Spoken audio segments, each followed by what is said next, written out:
Canada, pretty excited to be back. Parliament is back in session. They're sitting right now. I'm excited to see everybody. I can see that I've been delayed here for a couple of minutes. Sorry, I'm all wound up. I'm excited. Magical Mondays, right? Hello to everybody. I might not be able to catch up. Hello, Danielle. Hello, Terry. Hello, Mike. Hello, Patty. Hello, Kirk. Hey, Brent, Jonez, Terry, Insulator, what's up? Hey, gang, everybody. I'm not going to have time to type out hellos right for all those people, but hello. I'm excited. They are on the floor and they're doing their statements. There's about 10, 12 minutes left of that, and we will be back into question period. We're going to jump in right away, and let's see what's up. A unique figure in the Quebec media and artistic spheres.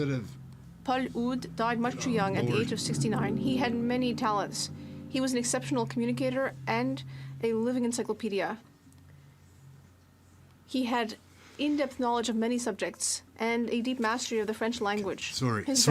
I'm disorganized. I was working on a couple of extra things that we're going to be tossing in. Participating in the show La Fin du Monde est à 7 heures. Today. He also played Fernand in Les Boys. He was an improbable ambassador of the Chicago Blackhawks in Quebec, and everyone appreciated his kindness and generosity. Our sincere condolences to his family and loved ones. We do have some fun stuff planned memory, for today. And he will also have marked all of our memories. Even his character, Nostradamus, could have predicted it. He will not leave our collective memory anytime soon. Paul Oud is not dead. He's just in overtime. The honourable member from Winnipeg North. Yes, thank you, Mr. Speaker. You know, just recently I was in the Philippines with the Minister of Agriculture, and we actually opened the very first ever Indo-Pacific Agriculture and Agri-Food Office, Mr. Speaker. No government in the recent history has done more in terms of enhancing trade opportunities. This office is going to serve over 40 countries, and it's going to be located in Metro Manila, Mr. Speaker. When you think of agriculture, think of $30 billion in 2023. Add another $70 billion when you think of agri-food industry, Mr. Speaker. Think of the potential that has. How's everybody doing today? Jobs, for the food security in I'm the not world. disorganized, So but I'm not much as more that we organized can as I do, thought I Mr. wanted Speaker, to be. And this is a government that believes in Hey, trade. Em. Hey, and Rockos. What's up, believes in, everybody? getting the agreements and getting the job done. Thank you, Mr. Speaker. I'm really sorry, guys. I have to do something very quickly, but I can't not do it. Member from Pitt Meadows, Maple Ridge. Mr. Speaker, after 8 years of this Prime Minister, crime and chaos, hard drugs and disorder rage in our streets. Adnan Polat has Sorry, owned guys. Gold We'll Rush be right back. Jewelers You can hear them in the Maple Ridge background. I for just decades. have one thing that He's I need closing to the do. store for a new location because of rampant drug crimes and threats. In British Columbia, over 2,500 people, a record, died last year from overdoses, and over 40,000 have died since the Liberals have come into power. The Liberals and Sorry, NDP's everybody, we will be right dangerous back. I know this self-supply isn't experiment great. has ruined the lives of countless Canadians and devastated communities. In a Prince George drug bust, the RCMP discovered more than 10,000 morphine and hydromorphone pills coming from the government's safe supply program. They got into the hands of drug dealers who prey and destroy the most vulnerable. Common sense conservatives will stop spending taxpayers' dollars on dangerous drugs. We will support treatment and recovery to bring our loved ones home drug-free. The honourable member from How's everything sounding, guys? Mr. Speaker, recently I visited the grade 6 social entrepreneurship class at St. Gregory Catholic School in my riding. These smart and creative kids have raised over $700 for the Ottawa Food Bank by making and selling greeting cards. Rockos, I don't want you to come back. Like jewelry and keychains, and selling them on Shopify. Through work-based learning, they use their business skills to address UN Sustainable Development Goal 2, Zero Hunger. These students, with the guidance of their teacher, Susan Goslin, and mentor, Jeremy McQuigg, are learning skills that they're applying in order to make a better world. They told me that they just Hey, want Angry to ensure Canadian, that what's up, everyone man? goes home to food on their plate. Their social enterprise is called Every Bite Counts. By helping others, including those that they may never meet, these inspiring kids Hey, Nowhere understand Man, what's that up? when our neighbors do well, we all do well. These grade 6 students inspire me and give me hope. Thank you, Mr. Speaker. The honourable member from the Nepean. Mr. Speaker, I would like to recognize Black History Ottawa, which emerged from the activities of Barbados Ottawa Association and from the Black History Month Committee formed in 1986. Since then, every February, this organization has been celebrating Black History Month in the nation's capital. Their activities honor the numerous achievements and contributions of Canadians of African, Caribbean, and Black heritage in fields such as sciences, medicine, literature, the arts, and sports. They also serve to acknowledge the roles Blacks have played in the growth and development of Canadian society and culture. I would like to recognize and thank the key leaders associated with Black History Ottawa. Pretty excited to see what goes on including this week because it should be intense as hell. Godwin Efudi, Joanne Robinson, Sarah Onyango, and Jean-Marie Garrier. Thank you, Mr. Speaker. The honourable member from Hastings, Lennox-Naddington. Mr. Speaker, we are in a grim situation as the affordability crisis is getting worse. Groceries, rent, mortgages, heating, medication, the price of everything has increased to unmanageable levels under 8 years of this Liberal NDP government. At CFP Gagetown in New Brunswick, upwards of 50 military families are forced to use the local food bank. Instead of delivering relief to the struggling single parent, families, students, or seniors, they want to hike the carbon tax by 23% over the next 6 years. The independent parliamentary budget officer confirmed that most families will pay more in tax than what they receive via rebate. I don't find you very funny, Rocco's. This is not partisan noise, Mr. Speaker. This is fact. Canadians can take solace in knowing that when this Liberal NDP government is finally defeated, the common sense Conservative government will axe the tax and bring fiscal stewardship home to Ottawa. Let's bring it home. Grant Newman's pretty fun sometimes. The honourable member from Scarborough Centre. Thank you, Mr. Speaker. Mr. Speaker, this month, millions of Muslims across Canada and around the world, including my family and I, are celebrating the holy month of Ramadan, fasting during the day, sharing meals with their friends and families at sunset, and becoming closer to our faith. It's usually a time of community and of celebration. But this year, when we gather... I'm just excited they're back, Lamont. As we eat our dates, we think of the innocent Palestinian people forced into starvation. We think about the mothers desperately grinding up animal feed to feed their children. About the Rocco's really, man. All you do is mention other channels on here and talk about like pushing the limits and being the wolf. My prayer for Ramadan, this isn't your spot. As it has been for many months, is immediate and just ceasefire, return of all hostages and prisoners, and unimpeded humanitarian aid. My prayers are for peace and justice. Bravo. I'm not going to cut you off, Rocco's, but I will ask you to not watch my channel, go somewhere else, because I don't find you entertaining. To food banks and record rates. We just learned that in Toronto alone, the daily bread. No, we're just getting started, Backyard Garden. The question period doesn't start for another 3 to 5 minutes. If it's on schedule. Now this NDP Liberal government wants to hike their punishing carbon tax on food, heat, and groceries by 23% as part of their plan to quadruple the carbon tax. What a cruel April Fool's joke to play on Canadians. According to the Parliamentary Budget Officer, the average Manitoba family will pay $1,750 in carbon tax. That's far more than any rebate, Mr. Speaker. No wonder why 70% of Canadian premiers and 70% of Canadians are opposed to the Prime Minister's carbon tax hike. Only common sense Conservatives will stand with Canadians against this Prime Minister's failed carbon tax. It's time to spike the hike and axe the carbon tax. Well done.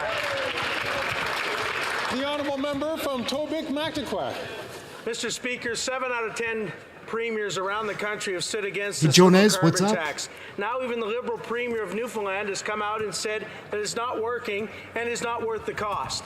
The Prime Minister responded by saying, I think Mr. Fury is continuing to bow to political pressure.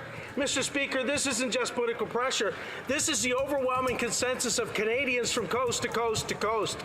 This government is elected to be the servant of the people, not their master. And the people are speaking clearly. When will they listen to the farmers who feed us and are fed up with struggling to keep up with the soaring input cost coming from this costly coalition? When will they listen to the single mother who has had to choose between heating or eating for her family, and the senior who lays awake worrying about how they're going to manage yet another tax hike while on their fixed incomes? When will they listen to rural Canadians who have no options for heating their homes or transportation? When will this government finally start to hear the cries of Canadians who want to axe the tax and hike this spike in the tax? The Honourable Member for Bourassa. Mr. Speaker, this year once again, thanks to International Women's Day, I had the opportunity to honour 8 exceptional female citizens who are contributing to the quality of life in Bourassa. I'd like to thank all of the elected officials who joined me in order to celebrate these women who have done a great deal in our riding. Mr. Speaker, women's struggle is our struggle.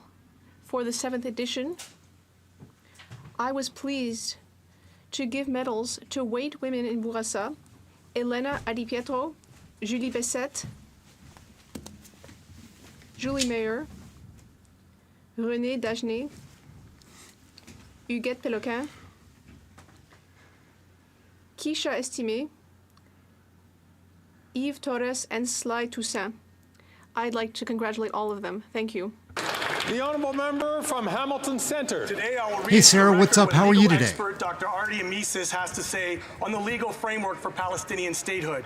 Palestine is recognized by 140 states. Palestine is a judicial fact. Its territory is under illegal foreign military occupation by Israel, but that does not mean the state of Palestine does not exist in law. It possesses all 4 of the criterion for statehood as codified the 1933 Montevideo Convention on the Rights and Duties of States. It has a permanent population, a territory, a government, and the capacity to enter into foreign relations with other states. Successive Israeli governments Hey, Calamaru, what's up, man? That they will never allow the establishment Hey, Leroy, of an thumbs up. Palestinian How you state, doing? and that only Jewish people have the right to jurisdiction, self-determination in the land between the river and the sea. This is unlawful. As a preemptory norm, no people has right to self-determination in their own territory. Look at that scarf. Can be Holy subject to moly. negotiation under international law. This is Canada's last chance for the Do we need only, the hat, Calamaru? framework Because for I can put the hat on, no solution. problem. Where will this Liberal government stand Hi, Mary, what's on up? Palestinian statehood? The Honourable Member for Abitibi James Nanavikiu. Mr. Speaker, on behalf of the Bloc Québécois, I would like to offer our most sincere support to the Ottawa Sri Lankan community, which was hit hard on March the 6th. We offer our deepest condolences to the Sri Lankan community and all those who were affected by this horrifying situation, especially the families and friends of the victims.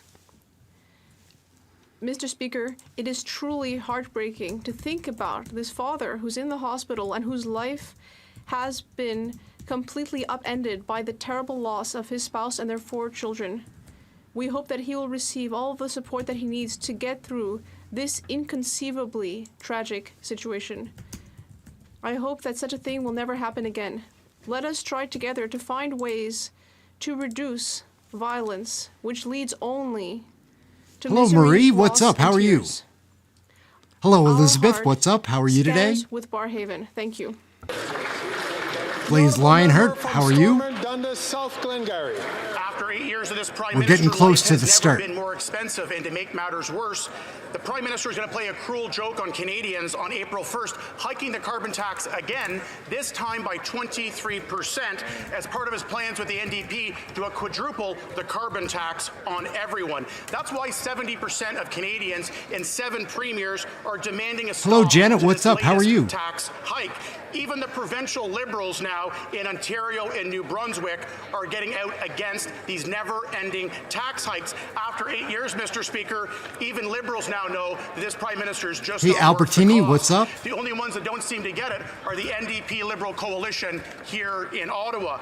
But meanwhile, it is getting worse as food banks are bracing for an extra 1 million visits to food banks this year. Our Pretty good, man. Thanks. Is clear. Axe the Kind of tax excited for that they're back. everyone, 1 week only, everywhere then they're on for break good. for another It's time couple the of Prime weeks Minister, before the April NDP Fool's Liberals prank. Smartened up, spike the hike, and axe the tax. The honourable member from Labrador. Thank you, Mr. Speaker. It is with deep sadness that I rise today to pay tribute to a remarkable woman, politician, entrepreneur, and friend. Former MP Kim Rudd, who represented the Hey, Cicely, what's up? How are ya? South from 2015 to 2019, recently passed away after a long battle with cancer. Kim worked hard for her constituency and for Canadians. Hey, Chance, what's up? She How are you? served as a parliamentary secretary, chair of the Health Research Caucus, and on a number of committees. She was a strong supporter of women and of the mining industry and the nuclear industry, knowing that the resource sector was key to climate action. Kim was a fierce fighter in her battle with cancer. They won't and appreciate used you her in that experience chat to room either, advocate for new Rockos. research in ovarian cancer and for women's health. But most importantly, Kim was a wife, a mother, and a grandmother, a loyal and beautiful friend who will be deeply missed. Her hard work and commitment lit Hey, the way Flips, for what's up, others man? and left this world a better Hello, place. Sheila, what's going Let's on? carry that torch for Kim in her fight for women and for all Canadians. Today, we send our deepest sympathies to her husband, Tom, her daughters, Allison and Stephanie, their partners, and her 4 grandchildren, and we thank Kim for her contributions to our country. Thank you, Mr. Speaker.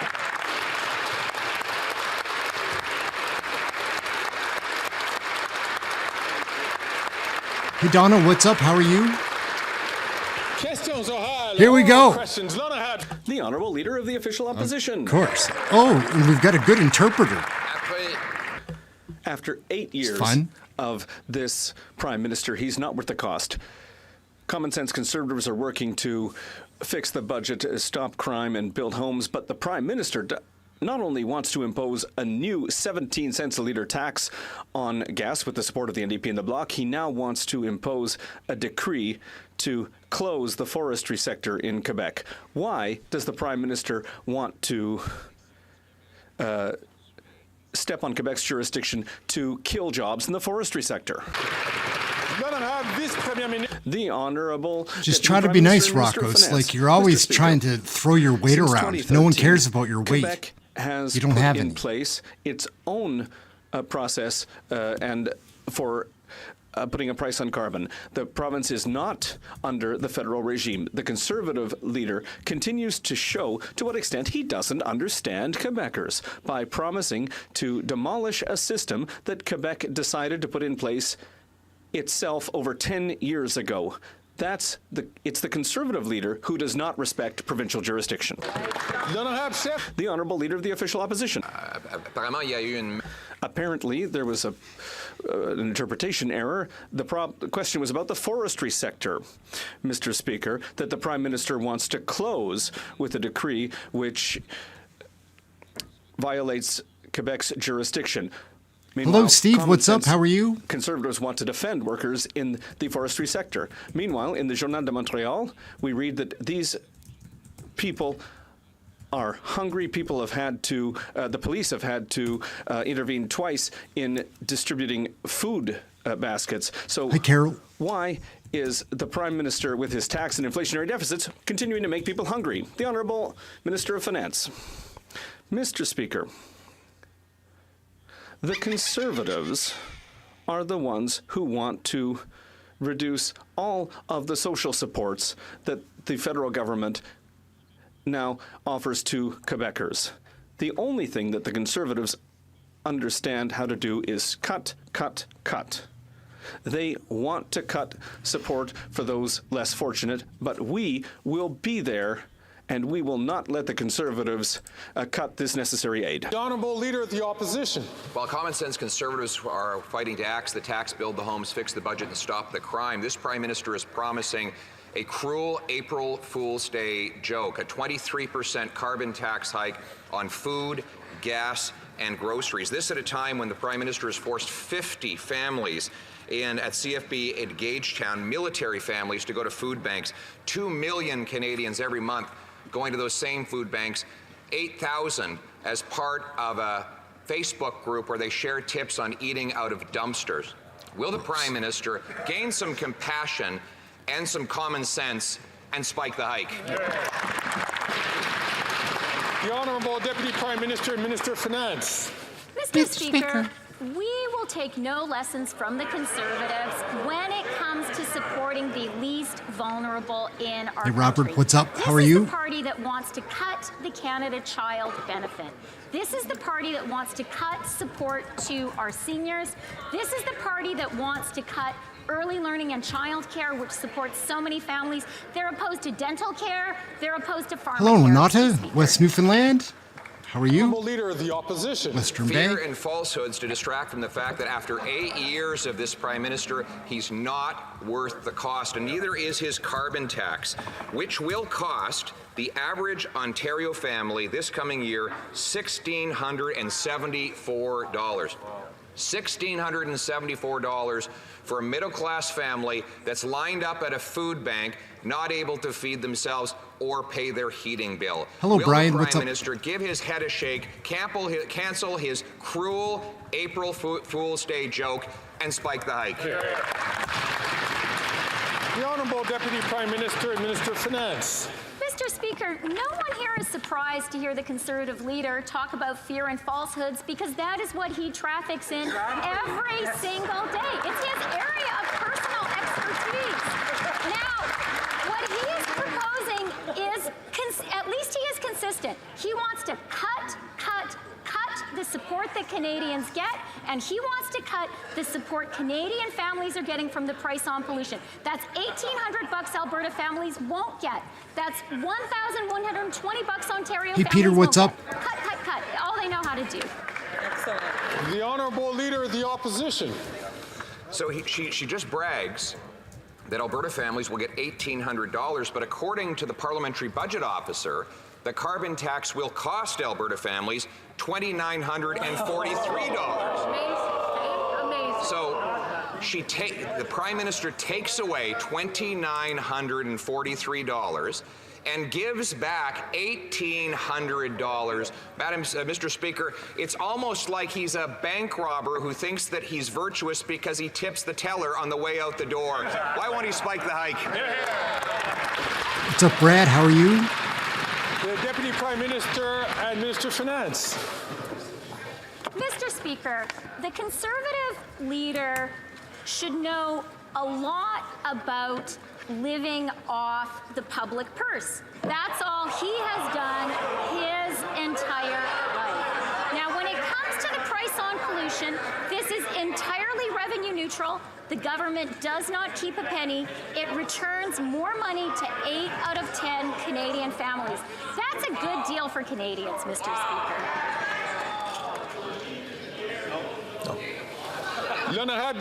Hey, Tim, what's up? J7843, how are you? Thank you very much. This Prime Minister, sorry, I'll interrupt the member from La Prairie, but his microphone wasn't on, so I will ask the honourable member from La Prairie to restart from the beginning, please. Here we go. On Friday, let's catch up with Quebec. Met with this Prime Minister to ask for full power for Quebec when it comes to immigration. Hi, Valerie. How are you? The Prime Minister said no, but that's not all. Did the Prime Minister commit to adjusting immigration levels to meet the ability to welcome people? No. Did he commit to doing his fair part to helping with asylum seekers? No. Did he commit to accelerating the processing of requests and the granting of work permits? No. All day he said no. If he doesn't want to deal with immigration, why is he preventing Quebec from doing it? The Honourable Minister of Immigration, Citizenship Doing good, Tim, and Refugees. Thank you, Mr. Speaker.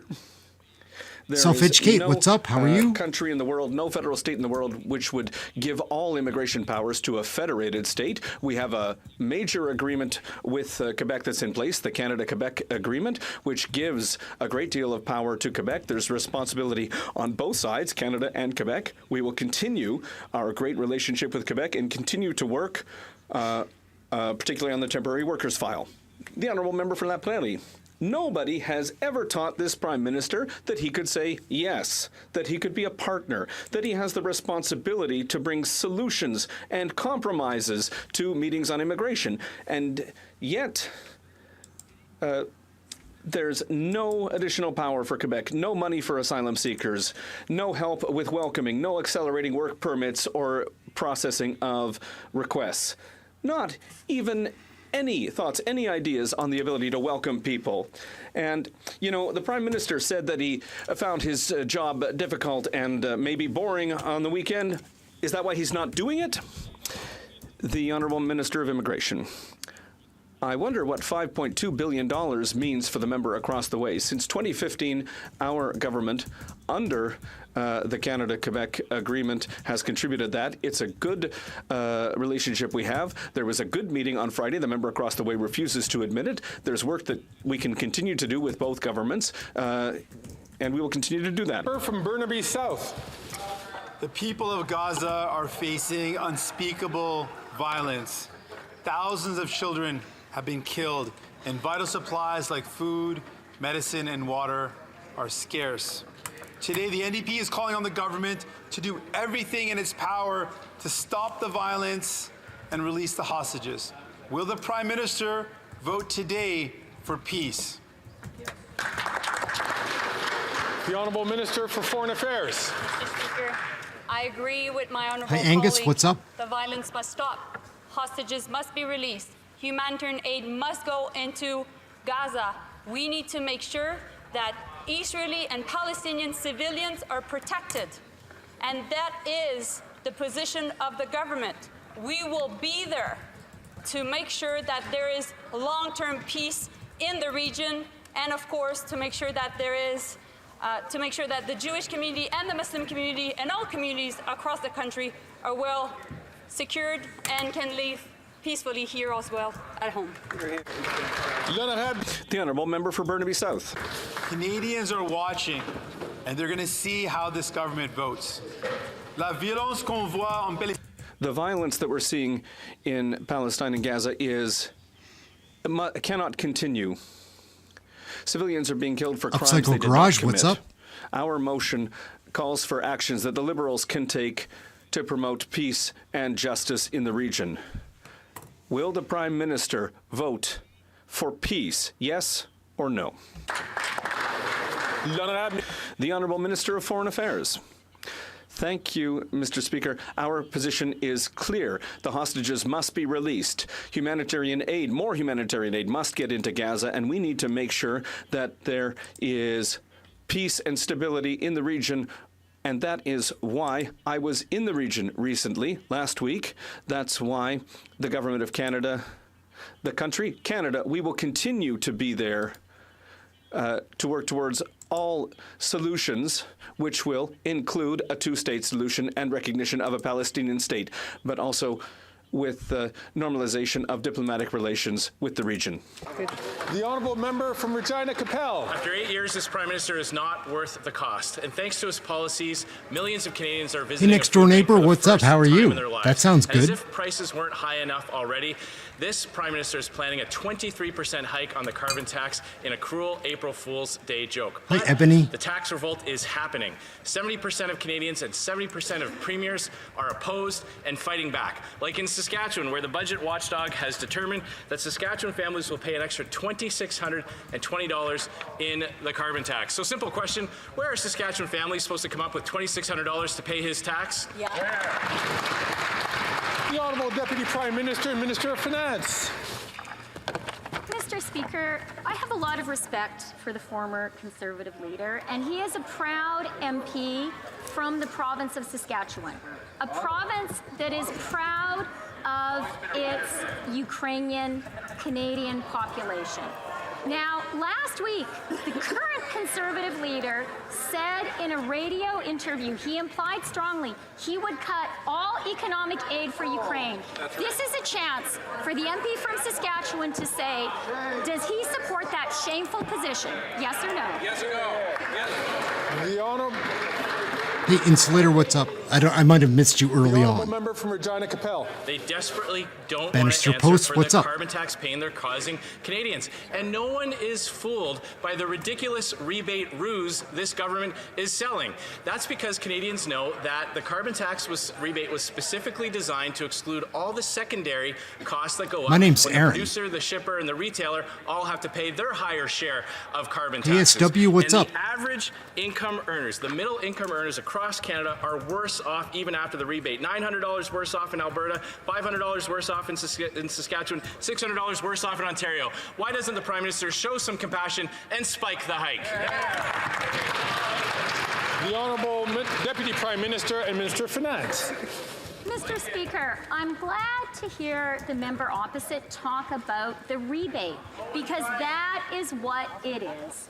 This is returning money to Canadians. 8 out of 10 families are better off. It is revenue neutral for the government. But I noticed that this Saskatchewan MP, a member of Parliament many of us on this side of the House really respect, someone who is proud to represent the people of Saskatchewan. I'd like to hear him say, does he support his leader's shameful position on Ukraine? Yes or no? The people of Saskatchewan deserve to know.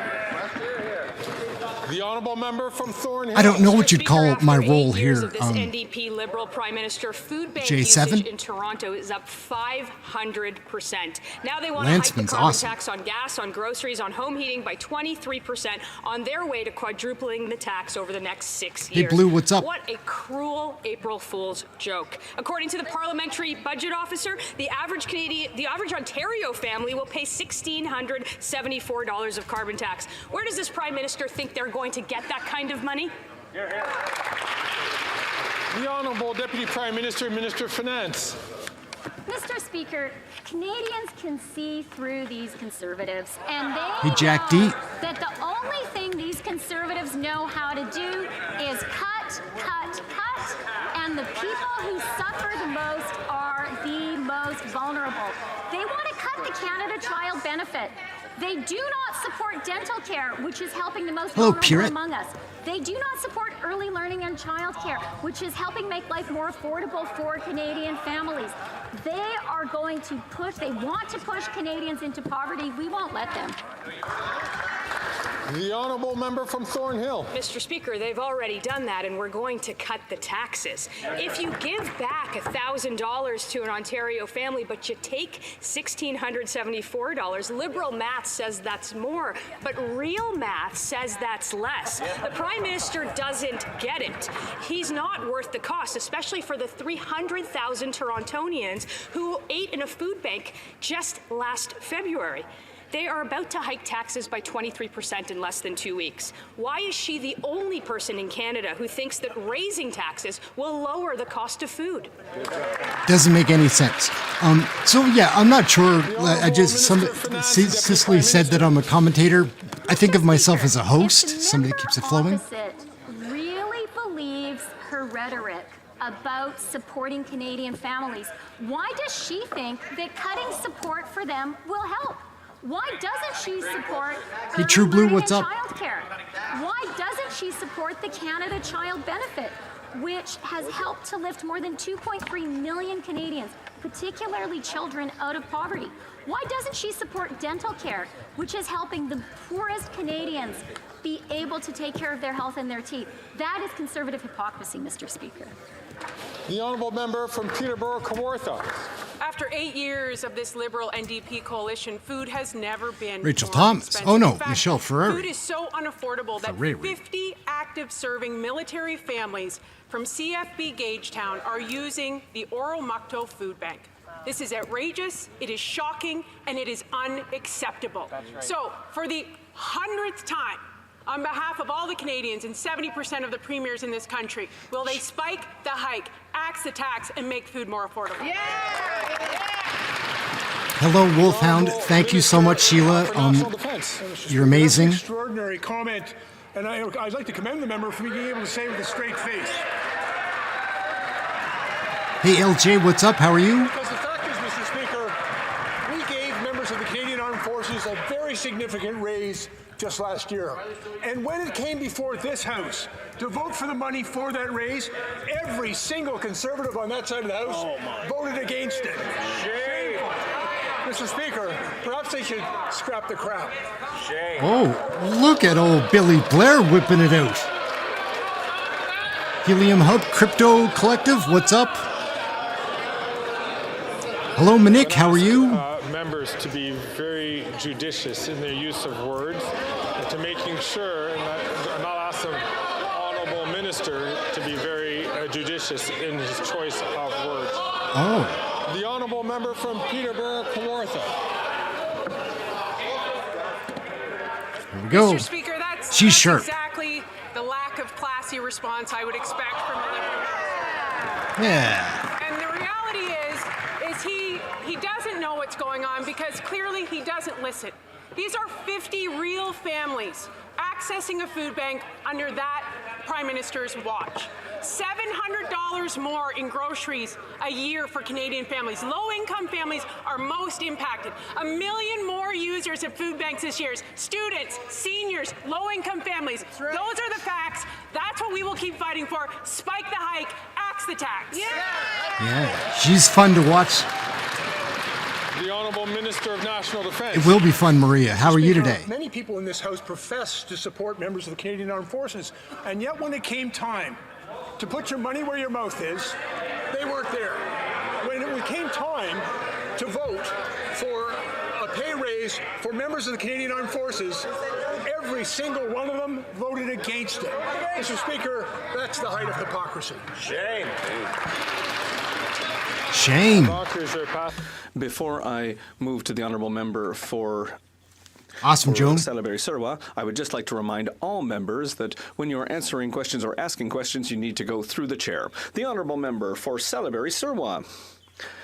The word out of Ottawa these days is no. No to full powers in immigration for Quebec, but also no to the right to withdraw with full compensation from the federal dental care program. No to the right to withdraw with full compensation from the federal drugs program. No early requests for medical assistance in dying. And even in healthcare, where Quebec has full powers, the answer is no. Hello, Maureen. Even how are you? Programs created by Quebec, it's no. Why not respect Quebec's expertise instead of complicating or even preventing access to care?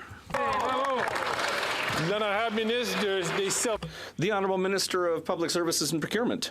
Thank you, Mr. Speaker. I'm so happy to hear our colleague talk about dental care, the new Canadian dental care program, Mr. Speaker, under which 1.4 million seniors have already asked for access. And of that 1.4 million seniors, over a third are seniors from Quebec. And there are more seniors from Quebec who have made a request with success than seniors from Ontario. And all that is because, Mr. Speaker, we really need this plan to help seniors get essential dental care and also to help make sure that our professionals can take care of people across the country, including in Quebec. The Honourable Member for Moncton. When it comes to health care, even when Ottawa and Quebec agree, the federal government threatens to say no. Quebec has resigned itself to the insufficient increase in health transfers, and yet Ottawa is threatening to cut if Quebec doesn't meet its conditions in the next 13 days, even when Ottawa and Quebec have the same goals. And when That's they funny agree, when Ottawa is threatening to hold back the money if we don't sign to approve each one of its conditions. Thaco. What is the federal government waiting for to give Quebecers their money back? A shame, Canadian. How are you? Welcome to the club. Transport. Well, you know, Mr. Speaker, who's saying no? It's Thanks again, Sheila. They're saying That's no amazing. to collaboration, no to conversations, Pablo's a no joke, to man. partnerships, no to everything. They've Mr. got a haircut, Speaker. though. Meanwhile, the government is working with the government of Quebec to have a fair agreement, and we're very confident that we'll get there by the end of the month, Mr. Speaker. Why? Why? Because it's good for all Quebecers, for everyone except for the Bloc Québécois. L'honorable député de Montcalm. The Honourable Member for Montcalm. This government has just decided it's going to say no to everything. No to everything all the time. No to Bill 21. No to full power in immigration. No to Quebec's ability to manage health care itself, even though it's exclusive provincial jurisdiction. Imagine, today, they're saying no to Quebec's autonomy when it comes to managing its own fields of jurisdiction, despite the fact that this principle is recognized across Canada. Do the Liberals not realize to what extent they're showing a lack of respect to Quebec? Quebec always feels that way. Does the Bloc Québécois not realize the extent to which it's not Kirk, showing what's respect up? to Quebecers, Mr. Speaker? And, you know, our leader... Their leader attacked the Premier of Quebec in a speech. Meanwhile, our leader is meeting with the Premier. The Bloc are the champions of no. No to agreements, no to discussion, no to collaboration. That's what the Bloc Québécois is. We are going to have an agreement by the end of the month, an agreement that's good for all Quebecers, Mr. Speaker, but not for the Bloc Québécois, apparently. The honourable member from Costa Bay Central, Notre Dame. Mr. Speaker, Saturday's poll by the Voice of the Common Man revealed Kenny that Rogers got a 90% of facelift. Newfoundlanders and Labradorians are against the April 1st increase in carbon tax by 23%. Even the Liberal Premier, Fury, he pleaded with the Prime Minister to pause the April 1st tax hike. That's right. Newfoundlanders and Labradorians are sick and tired of these cruel April Fool's jokes. So after 8 years, will this NDP Liberal Prime Minister heed the plead and spike the hike, or will he once again prove that he's simply not worth the cost? The honourable Minister for Labour. Mr. Speaker, on this side of the House, we will Lord. continue. We are absolutely driven Seamus. to impart upon the people of Canada cold, hard cash in their pockets. That is what this rebate will do. This is not something that's made up. This is not something that's trivial. This is something that Canadians feel in their bank accounts and in their wallets and in their pockets 4 times a year. This is real cash, Mr. Speaker. We will not deny to the people of Canada. Thank you. Oh, Lord, these guys are so full of crap, everyone. From Foothills. Imagine. After 8 years, this Yes. Liberal Prime Minister Barlow. is just not worth the cost for Canadian farmers. On April 1st, the Prime Minister is going to increase the carbon tax 23%, and the impact on Canadian food production is staggering. A grain farmer in Simcoe County paid $36,000 in the carbon tax in 1 month. The carbon tax cost a poultry farmer in Alberta $180,000 last year. The food professor, Dr. Sylvain Charlebois, advised the Liberals to spike the hike or see wholesale food costs go up 34%. Wow. Food production is no joke. Will the Prime Minister spike the hike so farmers can afford to grow food? Hello, Canadian Redneck. How are you, sir? Minister for Agriculture and Agri-Food. Mr. Speaker, I am a colleague Oh, is well Lord. aware that farmers Mr. are the Magoo. front line of climate change. He's also fully aware that we have a climate change environmental plan. He's also aware that his constituents receive $1,800 a year in their bank account. Is that what you want to cut? $1,800 out of your constituents' bank account? I disagree. Come on, they're so full of it. Like, they've got that poor old man lying. Like, he's 77 or 78. Not that that's old, but it is for being an MP. Like, it's probably kind of getting up there. Hey, Brent, what's up, man? The reason why that's done is so that there is always a sense that there is not personal attacks when members are asking questions or making responses. The honourable member from Foothills. My constituents are fully aware that Liberals are taking away $2,900 and giving them back $1,800. That is not revenue neutral. But here are the facts. The Liberals are increasing the cost of food yet again on April 1st by increasing the carbon tax by 23%. This is driving Canadians to food banks in unprecedented numbers. The Caring Covered Food Bank in Prince Edward Island is struggling just to keep its doors open. It can't handle the increase in demand, up 70%, 5,500 families. I know the Prime Minister is bored, but will he listen to Canadians, axe the tax, so Barlow's Canadians pretty can sure. put food on the table? Yeah, Barlow's pretty sure. Is he going to get Magoo again, though? Deputy Prime Minister and Minister Oh, of Freeland, Finance. even worse. Mr. Speaker. It is very surprising to hear the member opposite talk about support for the most vulnerable Canadians. But Hey, I'm Jim, glad what's up? he is turning his attention there. So if he cares about the families of PEI, I want to understand, does he support our early learning and childcare system, which PEI has been enthusiastically a part of, which is putting money Extracting back and in dividing. the pockets of PEI families? Does he support that? But does he support dental care that the seniors of PEI She's are terrible. enthusiastically supportive of? That is real support. The honourable member from Vancouver East. After 2 months, I'm aware of nearly 2,000 loved ones in Gaza are still waiting to receive a code from IRCC to reunite with their families in Canada. Hey, Dino, what's up? Clearly, the 1,000 arbitrary cap is a problem. And even for those with codes, not one person has made it to safety, not even people whose biometrics is completed. Meanwhile, families are reporting that their loved ones have been killed in an airstrike. Why can't Canada get people across the border when other countries can? And what will it take for the minister to lift that cap? That's a funny one, Calamaru. The honourable minister for Immigration, Refugees and Citizenship. Thank you, Mr. Speaker.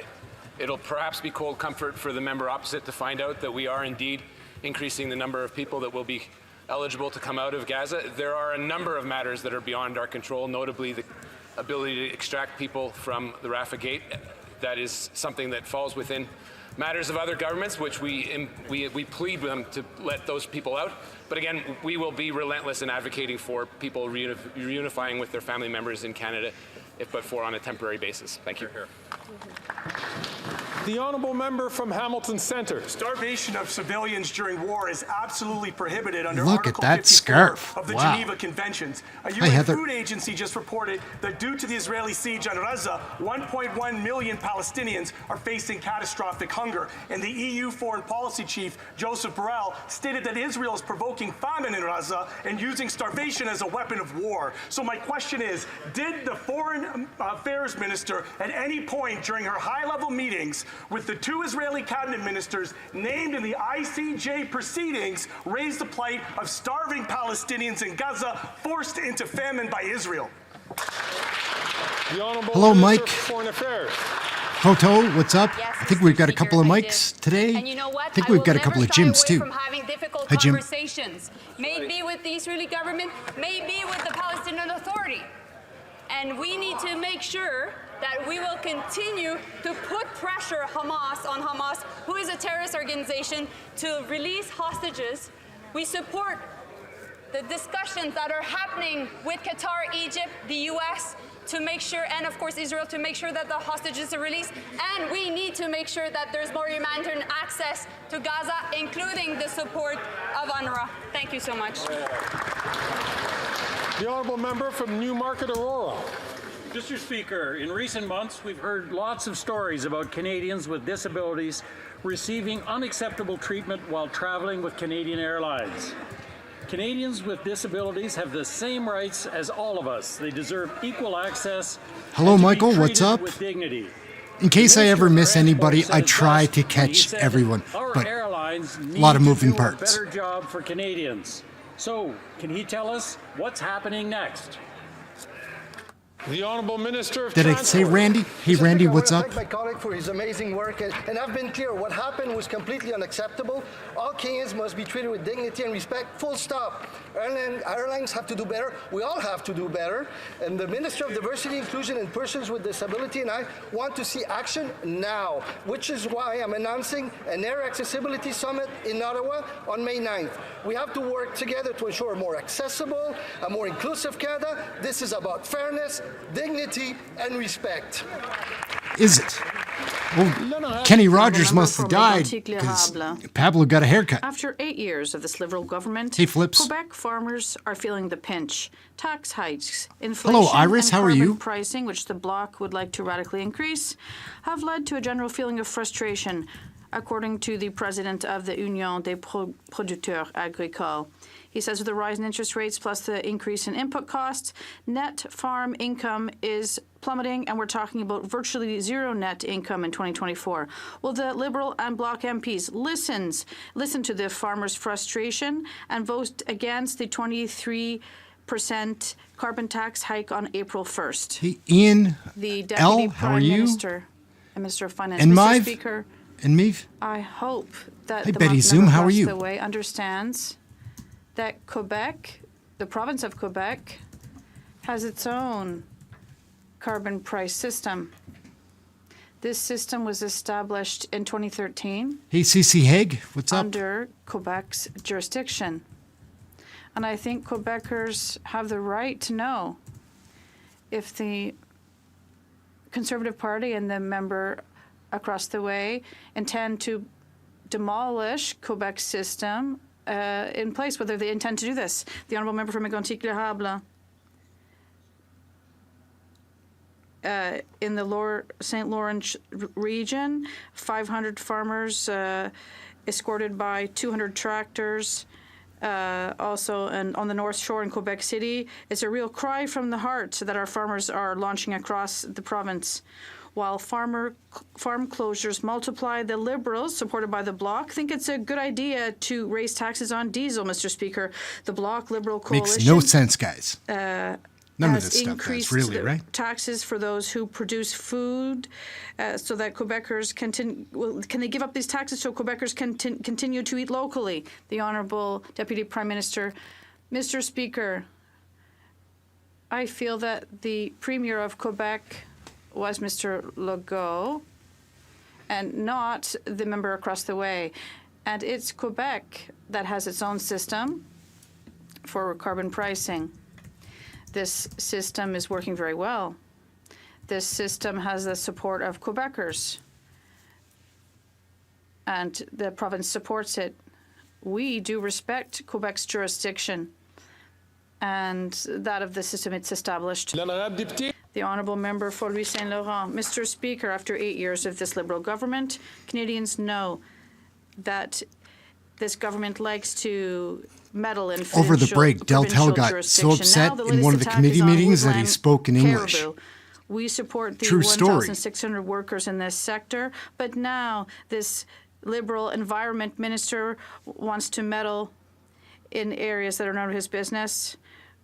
This question is for the Deputy Prime Minister. Will they not tell their Minister of the Environment to put aside his ideological politics and side with the workers instead? The Honourable Minister of the Environment and Climate Change. Thank you, Mr. Speaker. I'd like to remind my honourable colleague that more than a year ago, the Quebec government and the federal government signed a letter together under which we commit to protecting 70% of the caribou's habitat. And this agreement also set out consultations with the Indigenous peoples on this plan. The Quebec government committed to do this, and we expect the Quebec government to respect their word. Thank you. To keep their word.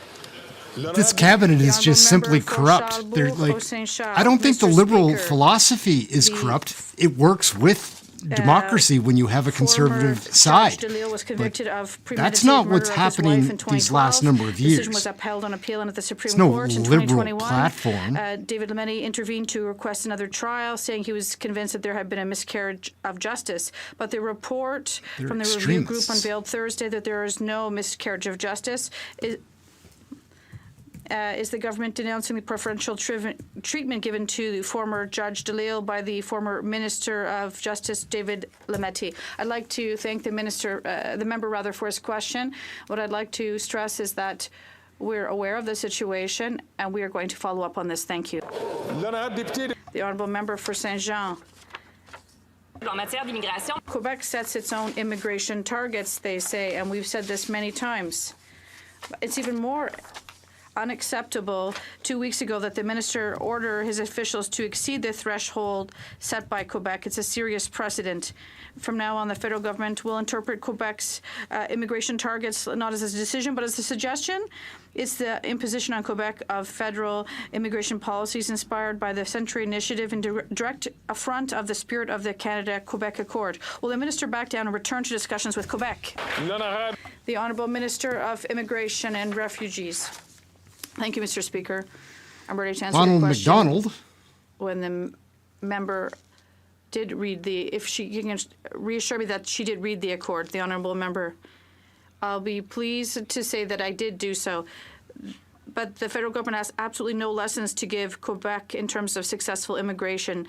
It's the federal government that has plunged immigrants into the worst housing crisis in recent years, and it's responsible for the service breakdowns for asylum seekers.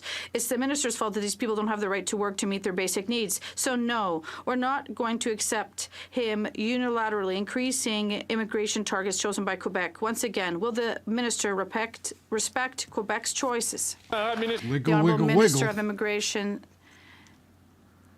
Mr. Speaker, I have a question to ask the member across the way. What does she say to Quebec families who are waiting to be reunited with their families and their loved ones? The honourable member from South Surrey, White Rock. In British Columbia, the carbon tax is going up 23% on April 1st. After 8 years of this NDP Liberal government, middle-income families are depending on food banks. They receive absolutely nothing. No federal tax rebate, no provincial tax credit. But they do get higher prices for food, gas, and heating. 7 of 10 premiers are demanding the Prime Minister spike the hike, but the NDP Premier of BC is cheering it on. Will the Prime Minister stop the suffering and authorize Premier Eby to spike the hike on April 1st? The Honourable Deputy Prime Minister and Minister of Finance. Mr. Speaker, as with the Conservative Quebec Mr. MPs, Speaker. we are hearing a question that demonstrates either profound ignorance or profound disrespect of the system that the province of BC put in place. BC in 2008, led by a center-right provincial government, put in place a world-leading price on pollution. That system is popular. That system was voted for by some current Conservative federal MPs from BC. Do they want to tear it apart? The honourable member from South She is so Surrey, egg White sour lemon, right? Thank you, Ms. Speaker. We absolutely do, because that was a baloney answer from this minister, go. and that's what we're getting from the Good BC for you, Finley. as well. There's 200,000 British Columbians relying on food banks in a single month now. The tax credit shell game, if you qualify, is way less than you pay. BC already has the highest gas prices, $2 a litre just this morning. A 23% hike will force up prices another 18 cents a litre. This Prime Minister isn't worth the cost. R.W. Wilson, what's up? Compassion and authorize the BC Premier to spike the hike on April 1st. The Honourable Deputy Prime Minister and Minister of Finance. Mr. Speaker, did the MP from BC just accuse the Premier of BC of putting forward baloney policies for the people of BC? So is the federal Conservative Party intending to step on the jurisdiction of the province of BC? Is it intending Look at her lemon face. to go against a system put in place in 2008 by a center-right What's up, Maria? What's up? BC provincial government that the people of BC support? That is astonishing, Mr. She's got such a sour patch kid face, The man. honourable member from Central Okanagan, Similkameen Nicola. Mr. Speaker, after 8 years of this NDP Liberal government, more and more British Columbians are lining up at food banks. That's not baloney. The fact that many can't afford to drive with $1.99 a litre gas isn't baloney either. What's also not baloney is on page 75 Hello, Tanya. of What's up? BC's 2024 budget, where the provincial government blames this Prime Minister for forcing a 23% carbon tax hike on April 1st. Will the Prime Minister help sandwich British Columbians and spike the hike? Or do British Columbians need to throw him out like an old, spoiled, stale pack of baloney? You can only use baloney one time per question. Messed it up. Let's just remember that every single one of the Conservative MPs in this House today ran on a platform promising a price on pollution. And let's just remember that the BC caucus of that party includes MPs who, when they were in the provincial legislature voted for British Columbia's current world-leading price on pollution. So Canadians and the people of BC have to ask themselves, do they Hey Maria, what's up? How are you today? campaigned on and what they voted for? Hey Grime family, what's up, The man? honourable member for Madawaska-Restigouche. Mr. Speaker, I would like to wish you and every member of Parliament a happy Francophonie month. Mr. Speaker, in the last budget, our government announced its action plan for official languages with significant measures that include a historic $4.1 billion to help official language minority communities across Canada, including Acadia and New Brunswick. Could the Minister of Official Languages tell us about recent measures announced for the Francophonie Month? The Honourable Minister of Official Languages. Mr. Speaker, I'd like to thank my honourable colleague for his tireless work on behalf of Acadians and the Canadian Francophonie. Our government is making record investments in official language minority communities. Last week, we announced a $62.5 million boost for more than 300 organizations across the country. And with these investments, we're ensuring strong, vibrant, and diverse communities. I'd like to join my colleague to wish you and everyone here in this House a happy Francophonie month. The honourable member from Leeds, Grenville, Thousand Islands and Rideau Lakes. This NDP Liberal government has been trying to cover up the full cost of their $60 million Arrive scam. And after 8 years of this Prime Minister and his NDP Liberal Mike government, Barrett, they're we not get worth some the thumbs up for cost Mike or Barrett. the corruption. And he's been Let's try to get some hiding the likes documents, for and we've been Mike. hearing the paper shredders, but his homework is due today. So the question is to the Prime Minister, at what Thank time you so much, will he Sheila. respect the common sense conservative motion that was passed by this House and deliver all of the documents and the full cost of his Arrive scam scandal? The honourable Minister for Public Works. Thank you, Mr. Speaker. As many ministers, including the CVSA minister, has said often, what happened during COVID-19 when it regarding the application was unacceptable, despite the fact that it was built in a moment at which it was important for public servants to be efficient and acting quickly. Unfortunately, some of the rules were not followed, and there's more work to do, although much of the work that the Auditor General asked us to do has already been implemented.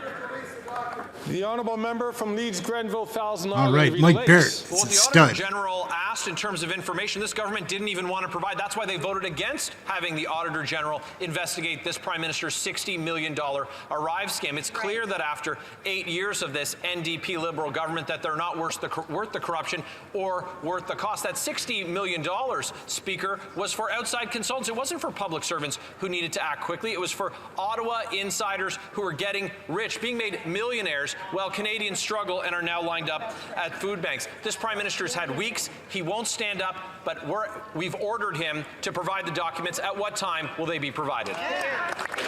The Honourable Minister for Public Safety. Mr. Speaker, from the very beginning, our government has been transparent with Canadians and with Parliament. We've had officials, we've had ministers appear before parliamentary committees. We understand the concern that Canadians have around the appropriate use of taxpayers' money. And Mr. Speaker, in spite of my friend's pessimism, I don't share his view that this government will always continue to be transparent with Canadians around this matter. The honourable member from Fort Saskatchewan, Sherwood Park.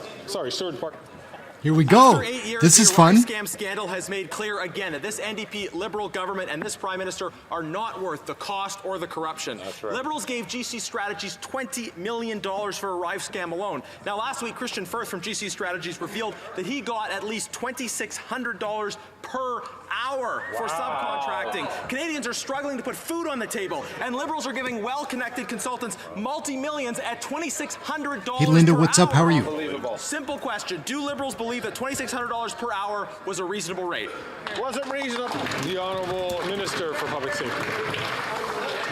Mr. Speaker, as my colleague knows very well, there are internal investigations being conducted into all these matters. We welcome the report of the Auditor General. The RCMP is investigating some elements of this matter.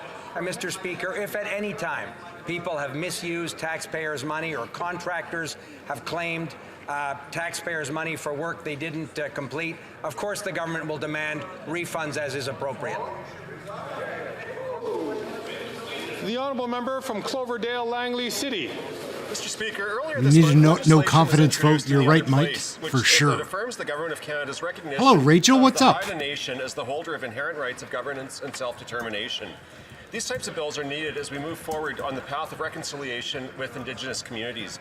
Can the Minister of Crown Indigenous Relations tell us what this means for the Haida Nation located on the Haida Gwaii archipelago off British Columbia's north coast? The Honourable Minister for Crown Indigenous Relations. Mr. Speaker, this marks a historical milestone for the Haida Nation. It is 50 years in the making, and it would rightfully recognize the Council of the Haida Nation as the government of the Haida people. This long overdue step solidifies Haida's authority, ensuring the protection of the beautiful lands and waters of Gary, Haida Gwaii come on. for generations to come. I'm grateful to the nation for their collaboration and the He looks member like he has from anxiety Cloverdale, Langley problems. City for this question, as well as his leadership on the INAN Committee. We will keep working to uphold the rights of the Haida Nation, Mr. Speaker. Thank you. The honourable member from Nanaimo, Ladysmith. Mr. Speaker, for 5 months, the Liberals have sat idly by while 30,000 civilians in Palestine have been killed, most of which have been women and children. It's devastating. Canada needs to take a stand for peace so that no one else is killed, not sitting on the sidelines. We need a ceasefire, real humanitarian aid, and the release of all hostages. Will the Liberals finally join so many across Canada and New Democrats by voting in support of our motion for peace and justice? The Honourable Minister for Foreign Affairs. Thank you, Mr. Speaker. I would like to thank my Oh, colleagues this for an twit, important right? question indeed. Jolie's simple. We You can tell with the way believe she in talks. Peace and stability in the region, and it starts with the release of all hostages. We need to make sure that humanitarian aid gets into Gaza, and of course, we need to get to a humanitarian ceasefire, which will bring long and lasting peace to Israel, and also support a two-state solution and the creation of a Palestinian state for Palestinians. For too long, Israelis and Palestinians have suffered for the fact that we haven't found a solution to this conflict. We need to be there to support them, and we will be. The honourable member for Richmond, Arthabaska.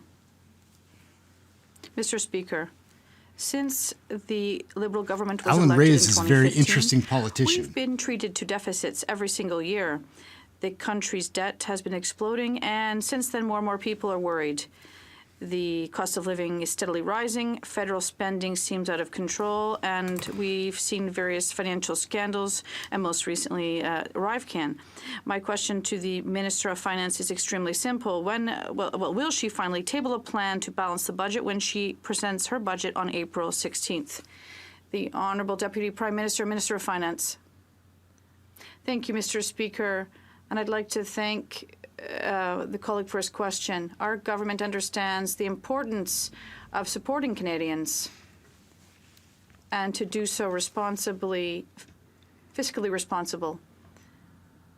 We are doing this, and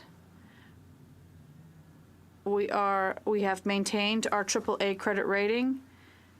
And this was This AAA reconfirmed credit last rating, week. man. Who's not sick of hearing We about have the that? lowest Who debt wants to have a to high GDP credit rating? ratios Like, in who the wants a G7? credit rating? Thank Who you, needs Mr. one? A Speaker. nation like ours shouldn't need a credit rating at all. And that is all the time we have today for question period. Oh, well. Wrap it up on us. All right, guys. So that's fun. I'm excited that question period is back for a week, and then they're off for another 2 weeks, and then we get to roll around after the April Fool's Day joke that's going to be played on us and see how painful it's going to be. I suspect it's going to be painful, and I'm an optimist. Thank everybody. I want to thank everybody so much for watching. Sheila, your generosity, it floors me. Thank you so much. And just to speak to the regular viewers, I never want to kick anybody out of the chat room. When I wake up in the morning, it's not like I hope there's a jerk in the chat room that tries to push my buttons, says I have no balls, says that all these other channels are...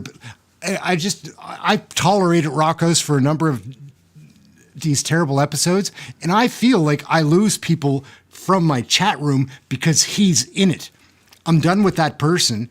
If he returns and says one more comment that I do not like, he will be gone for good. Everybody else is almost perfect. Like, better than perfect. Like, I so enjoy the way that we get on here. Like, there's no racism, there's no sexism, there's no, you know what I mean? And you can say some things, but I find to have a person like that in the chat room very distracting, and it's not good. Like, it scares away viewers, or has regular viewers that don't like it. They don't want to complain. They just don't come back. And again, I don't like doing that. I'm not a control freak, but also the things that he says to me on here, like in his cowardly typing, he would never say that to my face and get away with it, ever. And that is all. It's just respect, Betty. Exactly. Just, that guy has no self-respect, see? And so I have to respectfully get rid of a person like that to protect our community here that we're trying to enjoy, have some fun watching this gong show that is Canadian politics, all of that. Anyways, I don't mean to be a downer at the end of the show. I'm glad that they're back. I'm sorry that happened at all, and I'm sorry if it makes anybody uncomfortable. I unfortunately made a mistake one time. I made the mistake with Lamonte, who's in the room. I misunderstood, but this guy, Rocco's Lamonte, that he's a different kind of animal. He's looking for trouble. And we're just not going to do that here. So thank you all so much for watching. It's fun to have everybody back in the House for House of Commons and the question periods. It's great. And earlier in the show, I was asked if I'm a commentator. I'd like to learn more about the Canadian politics, especially the history, before I would call myself a commentator, but I suppose I am. I consider myself like a host, like just keeps the ball rolling, greets everybody when they come in, say hello, goodbye, that kind of thing, like a host.